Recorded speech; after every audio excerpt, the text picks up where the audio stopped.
सभी लोग नमस्ते, मैं पुष्कर अवस्थी। कैसे हैं आप? आशा करता हूँ आप लोग अच्छे होंगे। आज हम लोग देखेंगे एसएससी जीडी में जो पिछली बार एग्जाम्स हुए थे उसमें टॉपिक है लासा मासा। उसका आज दूसरा पार्ट हम लोग देखेंगे, क्लियर करेंगे और बहुत अच्छी तरीके से आप समझेंगे, ठीक है ना। देखिए पहला सवाल लिखा है, दो संख्याएं 11:13 के अनुपात में यदि उनका मासा 7 है तो संख्या ज्ञात करें। कितना सिंपल सवाल है। जब इस तरीके के सवाल मिल जाए अनुपात वाले तो आपको कुछ नहीं करना, आपको ये याद रखना है कि अगर संख्याएं 11 और 13 ही होती तो इनका मासा क्या होता। तो हमने कई बार आप लोगों को बताया है कि यदि संख्याओं में आपको अभाज्य संख्या मिल जाए तो उसका मासा 1 होता है। तो सिंपल सी बात, इसका अगर मासा निकालेंगे तो मासा क्या आएगा 1। तो 1 की वैल्यू यही दी गई है, कितना 7। तो जब 1 बराबर 7 के होगा तो 11 बराबर 77 के, 13 बराबर कर देंगे 91 के। देखिए ऑप्शन कहीं मिल रहा होगा 77 और 91, बी ऑप्शन सही हो जाएगा, ठीक है ना। चलते हैं अगले सवाल पर। देखिए चलते सवाल नंबर 2 पर लिखा है, तीन संख्या 3:9:11 के अनुपात में और उनका महत्तम समापवर्तक 29 है, वे तीन संख्याएं ज्ञात करो। कितना सिंपल सवाल है, किस तरह करेंगे देखते हैं। तो जब भी अनुपातिक वैल्यू मिल जाए आपको तो जो वैल्यू दे, यहाँ पर महत्तम समापवर्तक दिया गया 29 मतलब मासा, तो जो दे उसी का आपको वही चीज निकाल लेना है, मतलब मासा निकाल लेना है, ठीक है, अनुपातिक वैल्यू का। और हमने एक बात और बताई है, यदि अभाज्य संख्या कई संख्याओं पर मिल जाए तो उसका मासा 1 ही होता है। तो 9, 3 और 9 और 11 का अगर मासा निकालेंगे तो मासा कितना आएगा 1। तो 1 की वैल्यू यही तो है 29। तो जब 1 की वैल्यू 29 है तो 11 की वैल्यू निकाल लेंगे, तो 11 गुणा 29 में कर देंगे, 11 99 और 11 दूनी 22, 22 और 9 जोड़ देंगे तो 31 बन जाएगा, 319, ठीक है ना। अब 29 का 9 में गुणा कर देंगे, 9 ने 81 और 9 दूनी 18, 18 और 8 जोड़ देंगे तो यहाँ पर कितना आ जाएगा 26, तो 261 आ जाएगा, ठीक है ना। अब यहाँ पर देखिए 29 गुणा 3 में कर देंगे तो यहाँ आ जाएगा 87, ठीक है ना। देखिए ऑप्शन दिख रहा होगा 87, 261, 319, ए ऑप्शन सही हो जाएगा, ठीक है ना। ऑप्शन नंबर ए क्लियर करते हैं, ठीक है ना। चलते हैं अगले सवाल पे। देखिए चलते सवाल नंबर 3 पर लिखा है, 110,11 और 220 के लघुत्तम समापवर्त और महत्तम समापवर्तक का अनुपात कितना होगा। कितना सिंपल सवाल है, देखते हैं किस तरीके करेंगे। तो जब भी इस तरीके सवाल पूछा जाए लासा और मासा का अनुपात, तो आपको क्या करना है, उस संख्याओं का भी अनुपात क्लियर कर लेना है, ठीक है ना। तो यहाँ पर इसको काट दीजिए, देखो 11 सब पड़ जाएंगे तो काट दीजिए, तो 11 में 110 हो जाएगा, 11 कम 11 और 11 दूनी 22 हो जाएगा। तो यहाँ पर 10, 1, 20 का अनुपात क्लियर हो जाएगा। बस आपको क्या करना है, इनका लासा ले या मासा कर लेंगे, लासा कर लेंगे। तो लासा पहले क्लियर कर लीजिए, ठीक है ना।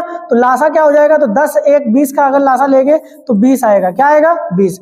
और इनका अगर मासा देखेंगे तो मासा क्या आएगा, क्लियर कर लीजिए, तो मासा क्या आ जाएगा 1 आएगा, देख सकते हैं। तो लासा और मासा का अनुपात पूछ रहा है कितना होगा, तो क्या हो जाएगा 20:1, यही आपका आंसर हो जाएगा, ठीक है ना। ऑप्शन देख सकते हैं, सी ऑप्शन सही हो जाएगा। चलते हैं अगले सवाल पे। देखिए अब चलते सवाल नंबर 4 पर लिखा है, 22, 11 और 44 के लघुत्तम समापवर्त और महत्तम समापवर्तक का अनुपात कितना होगा। कितना सिंपल सवाल है, कैसे करेंगे देखते हैं। तो हमने कई बार आपको बताया है, जब भी लासा और मासा का अनुपातिक वैल्यू चाहिए होगा, ठीक है ना, तो जो संख्याएं हो उसको भी अनुपातिक वैल्यू में चेंज कर लेना है, याद रहेगा। तो आपको देखिए यहाँ पर 11 सब कट जाएंगे तो 11 दूनी 22, 11 कम 11 और 11 चौको 44, तो इनको सबको अनुपातिक वैल्यू में चेंज कर लीजिए। तो यहाँ पर इनका लासा और मासा वैल्यू कर लीजिए। तो लासा देखेंगे तो लासा इनका जब करेंगे तो क्या आएगा 4, और इनका अगर मासा देखेंगे, मासा कितना आएगा, तो मासा देख सकते हैं 2, 1, 4, तो मासा क्या आएगा 1। तो देख सकते हैं लासा और मासा का अनुपात क्या हो जाएगा 4:1। ऑप्शन देख सकते हैं, ए ऑप्शन सही हो जाएगा, ठीक है ना। चलते हैं अगले सवाल पर। देखिए चलते सवाल नंबर 5 पर लिखा है, दो संख्याएं 28 तथा 42 के लासा तथा मासा का अनुपात क्या होगा। कितना सिंपल सवाल है। तो जब भी इस तरीके से वैल्यू मिल जाए तो आपको सबसे पहले क्या करना है, जो संख्याएं दी गई उसको भी अनुपातिक वैल्यू में चेंज कर लेना है। तो देखिए 14 से कट जाएगा, 14 दूनी 28 और 14 थे 42, तो 2:3। तो बस आप क्या करना है, इनका लासा देख सकते हैं, तो लासा कितना आ जाएगा 6, और मासा देख सकते हैं तो मासा कितना आएगा 1 आएगा, ठीक है ना। तो 6:1, यही आपका आंसर हो जाएगा। ऑप्शन देख सकते हैं, ए ऑप्शन सही हो जाएगा, ठीक है ना। चलते हैं अगले सवाल पर। देखिए चलते सवाल नंबर 6 पर लिखा है, दो संख्याओं का महत्तम समापवर्तक 14 है और उनका लघुत्तम समापवर्त 490 है। यदि पहली संख्या 70 है तो दूसरी संख्या ज्ञात करो। कितना सिंपल सवाल है, आपको ये पता होना चाहिए, दो संख्याओं गुणनफल उनके लासा और मासा गुणनफल के बराबर होता है, याद रहेगा। तो इसमें लगा देंगे, तो एलसीएम गुणते एचसीएफ बराबर क्या हो जाएगा, फर्स्ट नंबर इंटू, याद रखना, सेकेंड नंबर, बस याद रखना। तो आप इसी में रख दीजिए आप। तो एलसीएम कितना है यहाँ पर दिया गया है आपको 490। एचसीएफ कितना है 14 है। फर्स्ट नंबर कितना है 70। सेकेंड नंबर आपको निकालना है एक्स मान लीजिए, कोई दिक्कत नहीं। अब देखिए 14 5 70, 5 से कट जाएगा, 5 से इसको काटते हैं, 5 9 45, 5 8 40, 98 आपका आंसर हो जाएगा। ठीक है ना, ऑप्शन देख सकते हैं, ये ऑप्शन सही हो जाएगा। चलते हैं अगले सवाल पे। देखिए चलते सवाल नंबर 7 पर लिखा है दो धनात्मक संख्याओं का लघुत्तम समापवर्त उनके महत्तम समापवर्तक का 13 गुना है। यदि लासा और मासा का योग 252 है, यदि उनमें से एक संख्या 54 है तो दूसरी संख्या ज्ञात करो। कितना अच्छा सवाल है, देखते हैं कैसे करेंगे। तो यहाँ पर देखिए लासा उनके मासा का 13 गुना है, तो हम क्या कर सकते हैं, मासा और लासा का अनुपातिक वैल्यू निकाल सकते हैं। तो मासा अगर 1 कर देंगे तो ये कितना हो जाएगा 13, तो 1:13, तो इनका अनुपातिक योग क्या कर सकते हैं, तो 14। तो यही 14 बराबर दिया गया 252 के। तो जब 14 बराबर 252 के तो 1 बराबर आ जाएगा 18। तो ये आ जाएगा मासा 18 और लासा जब करेंगे तो 13 गुणते 18। चाहो तो गुणा कर लो, ना करो तो ना करो, कोई दिक्कत नहीं है। ठीक है ना। अब आपको करना है दूसरी संख्या पूछा जाए। मैंने अभी पिछले सवाल में बताया है, फिर से बता दे रहे हैं कि दो संख्याओं गुणनफल उनके लासा और मासा गुणनफल के बराबर होता है। तो बस उसी में रख दीजिए। तो क्या करेंगे यहाँ पर क्लियर कर लेंगे। तो दो संख्याओं गुणनफल उनके लासा और मासा गुणनफल के बराबर होता है। तो एक संख्या तो दी गई है 54 और दूसरी संख्या x मान लीजिए, और इनके लासा मासा के तो 13 गुणते 18 गुणते 18, इसको हल कर लीजिए बस। तो यहाँ पर देखिए ये खत्म हो जाएगा, 18 3 की 54 और 3 से खत्म हो जाएगा 18, 6 बार और 3 6 78। तो x की वैल्यू कितनी आ जाएगी 78। ऑप्शन देख सकते हैं बी ऑप्शन आपका सही हो जाएगा। ठीक है ना। चलते हैं अगले सवाल पे। ये चलते सवाल नंबर 8 पर लिखा है दो संख्याओं का लासा और उनके मासा का योग 65 है, उनका लासा मासा का 12 गुना है। यदि एक संख्या 15 है तो दूसरी संख्या ज्ञात करो। कितना अच्छा सवाल है, देखते हैं। तो यहाँ पर लिखा है लासा मासा का 12 गुना है, तो क्या मासा और लासा का अनुपातिक वैल्यू निकाल सकते हैं? बिल्कुल निकाल सकते हैं। तो अगर मासा 1 होगा तो ये हो गया 12, तो 1:12 हो जाएगा। तो अनुपातिक योग निकाल सकते हैं, बिल्कुल निकाल सकते हैं। अनुपातिक योग कितना होगा 13। यही 13 की वैल्यू दी गई है, कितना 65। जब 13 की वैल्यू 65 तो 1 की वैल्यू कितनी हो जाएगी 5। तो यहाँ पर मासा आ जाएगा 5 और लासा आ जाएगा 60। समझ में आ गया। अगर गुणा कराना हो तो कर सकते हो, ना कराना हो तब भी ठीक है। ठीक है ना। अब यहाँ पर लिखा है एक संख्या 15, दूसरी संख्या ज्ञात करो। तो दूसरी संख्या ज्ञात करने के लिए क्या करेंगे, हमने कई बार बताया, फिर से बता दे रहे हैं कि दो संख्या गुणनफल उनके लासा और मासा गुणनफल के बराबर होता है। तो देखिए तो लिख सकते हैं, तो यहाँ पर कर सकते हैं। तो एक तरफ 60 गुणते 5 बराबर क्या हो जाएगा 15 गुणते x, बस हल कर लीजिए। तो 15 चौको 60 और 4 पंचे 20, तो x की वैल्यू कितनी आ जाएगी 20। यही दूसरी संख्या होगी। ऑप्शन देख सकते हैं, ये ऑप्शन सही हो जाएगा। ठीक है ना। चलते हैं अगले सवाल पे। देखिए चलते सवाल नंबर 9 पर लिखा है दो संख्याओं का गुणनफल 720 है और उनका महत्तम समापवर्तक 4 है। इन संख्याओं का लघुत्तम समापवर्त कितना होगा। कितना सिंपल सवाल है, कैसे करेंगे देखते हैं। तो मैंने कई बार आपको बताया है ये बात कि दो संख्याओं गुणनफल उनके लासा और मासा गुणनफल के बराबर होता है, याद रहेगा। तो यहाँ लिख भी सकते हो LCM गुणते HCF, याद रहेगा, बराबर फर्स्ट इंटू सेकंड कर सकते हो। ठीक है ना। तो इसी में रख सकते हो आप। तो क्या करेंगे, गुणनफल दिया गया है देख सकते हो, तो यहाँ पर 720। अब यहाँ पर देखिए मासा दिया गया है 4, इसको लासा पूछ रहा है तो x मान लीजिए बस। तो 4 से काट देंगे इसको तो खत्म हो जाएगा, तो आ जाएगा 180। x की वैल्यू कितनी आ जाएगी 180। समझ में आ गया। ऑप्शन देख सकते हैं, ये ऑप्शन सही हो जाएगा। चलते हैं अगले सवाल पे। देखिए चलते सवाल नंबर 10 पर लिखा है यदि दो संख्याओं का महत्तम समापवर्तक 47 है और उनका योग 188 है तो वे दोनों संख्याएं ज्ञात करो। तो एक चीज आप लोग लिख सकते हो कि जब सवाल में योग मिल जाए दो संख्याओं का और उनका मासा दिख जाए, ठीक है ना, तो मासा का सबसे पहले योग में भाग दे देते हैं, याद रहेगा। तो देते हैं, तो 188 में हम मासा का भाग देंगे तो जो निकल के आएगा भागफल कितना आएगा 4 आएगा। तो उसी के 2 सहभाग टुकड़े कर लेते हैं। तो देखिए तो यहाँ पर टुकड़े कर देंगे, उनका योग क्या हो जाएगा 4 होना चाहिए। तो 1 और 3 4 और 2 और 2 4, तो सहभाग होना चाहिए, तो ये कट गया, तो 1 और 3 बचा। बस क्या करेंगे, इसी मासा का गुणा कर लीजिए इस टुकड़ों में। तो ये देखिए एक संख्या बन जाएगा 47, ठीक है, और दूसरी संख्या बन जाएगा 3 7 21, और यहाँ पर देखो 3 चौको 12, 12 और 2 जोड़ देंगे तो 14, तो 141, 147 और 141। देखिए तो 47 और 141 बन जाएगा। ऑप्शन देख सकते हैं 47 141, सी ऑप्शन सही हो जाएगा। ठीक है ना। चलते हैं अगले सवाल। देखिए चलते सवाल नंबर 11 पर लिखा है दो सहभाज्य संख्याओं का LCM क्या है जिनका गुणनफल 323 है।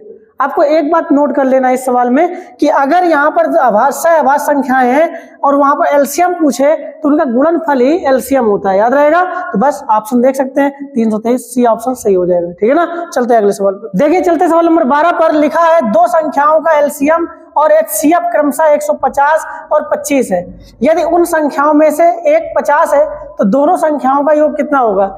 जब भी इस तरह के सवाल मिल जाए तो आपको एक चीज पता होना चाहिए कि दो संख्याओं गुणनफल उनके लासा और मासा गुणनफल के बराबर होता है। तो बस दूसरी संख्या पहले निकाल लीजिए। तो क्या करेंगे 150 गुणते 25 बराबर 50 और दूसरी संख्या मान लीजिए x ही मान लीजिए, ठीक है ना। तो यहाँ पर 50 से काट देंगे 3 बार तो x की वैल्यू आ जाएगी 75। तो बस योग पूछ रहा है तो एक संख्या 50 है और दूसरी संख्या 75 है, उठा के जोड़ दीजिए। तब जोड़ देंगे तो 125 वैल्यू बन जाएगी। ऑप्शन देख सकते हैं, ये ऑप्शन सही हो जाएगा, ठीक है ना। चलते हैं अगले सवाल पर। देखिए चलते सवाल नंबर 13 पर लिखा है 3 अलग अलग संख्याओं का लघुत्तम समापवर्त 120 है। निम्न में से कौन सा उन संख्याओं का महत्तम समापवर्तक नहीं हो सकता। कितना सिंपल सवाल है। तो यहां पर आपको एक चीज पता होना चाहिए, याद रखना कि हमेशा लासा मासा से पूर्णता विभाजित होता है। याद रखना क्या हमने बताया, हमेशा लासा मासा से पूर्णता विभाजित होगा। अगर ऐसा नहीं है तो सवाल गलत होगा, ठीक है ना। तो याद रखना। तो 120 है तो देखिए ऑप्शन देख सकता है तो कौन सी संख्या को नहीं काटेगा, तो वही आपका आंसर हो जाएगा। देखिए 40 कट जाएगा, इससे 16 से काटेंगे नहीं कटेगा, 20 से काटेंगे कट जाएगा, 15 से काटेंगे कट जाएगा, लेकिन 16 ऐसी संख्या है जिससे 120 नहीं कटेगा। यही आपका क्या हो जाएगा, आंसर हो जाएगा, समझे। यही आपका मासा नहीं हो सकता, ठीक है ना। चलते हैं अगले सवाल पे। देखिए चलते सवाल नंबर 14 पर लिखा है 18, 24 और 25 से विभाज्य 6 अंक की सबसे छोटी संख्या के अंकों का योगफल ज्ञात करें।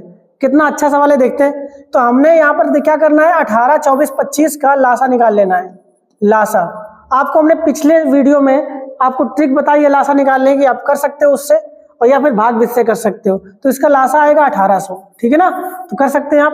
तो यहाँ पर सिंपल सी बात है, आप क्या करें 6 अंक की संख्या, तो सबसे छोटी 6 अंक की संख्या क्या होती है, तो 1 और 5 जीरो कर सकते हैं। आप 1 लाख भी कर सकते हैं, ठीक है ना, 1 लाख कह सकते हैं। तो आप 1800 का आप कर देंगे भाग, जो लासा आएगा उसका भाग दे दीजिए। जब भाग देंगे 18 पंचे 90, तो यहाँ हो जाएगा 9000, ठीक है। तो यहाँ पर 1000 शेष आएगा, यहाँ पर जीरो कर लेंगे तो फिर 10,000 वैल्यू बन जाएगी, फिर 5 बार जाएगा, फिर यहाँ पर 9000, तो यहाँ पर शेष क्या आएगा 1000। समझ में आ गया कि नहीं आ गया।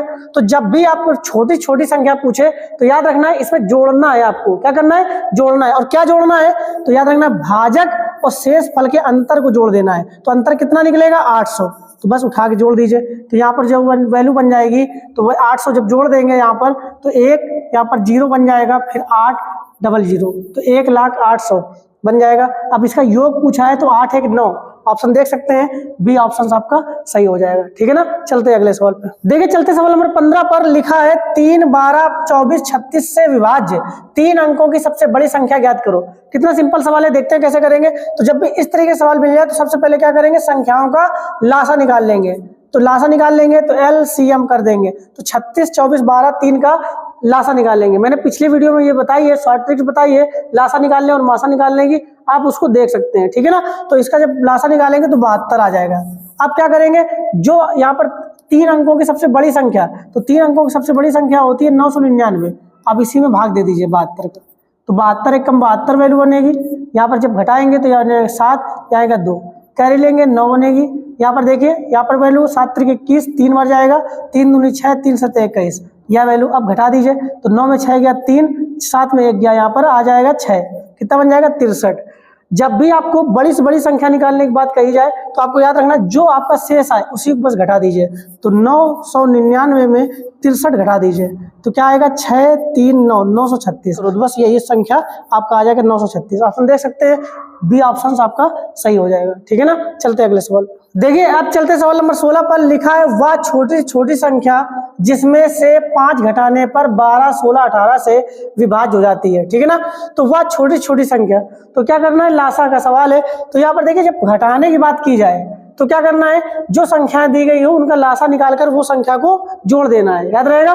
तो बस 12 16 18 का लासा निकालेंगे तो 144 निकलेगा। बस क्या करना है, 5 को आपको जोड़ देना है। तो क्या आ जाएगा 149, देख सकते हैं ऑप्शन सी ऑप्शन सही हो जाएगा। ठीक है ना, चलते हैं अगले सवाल। देखिए चलते सवाल नंबर 17 पर लिखा है वह छोटी से छोटी संख्या ज्ञात करो जिसे 10 और 14 में जोड़ने पर ऐसी संख्या प्राप्त हो जिसे 3, 4, 5, 6 से विभाजित करने पर कोई शेषफल प्राप्त न हो। कितना अच्छा सवाल है, देखते हैं। तो जब भी छोटी छोटी दिख जाए तो जो संख्या दी गई उनको लासा ले लेंगे, LCM याद रहेगा। तो 3, 4, 5, 6 का LCM लेंगे तो 60 आएगा।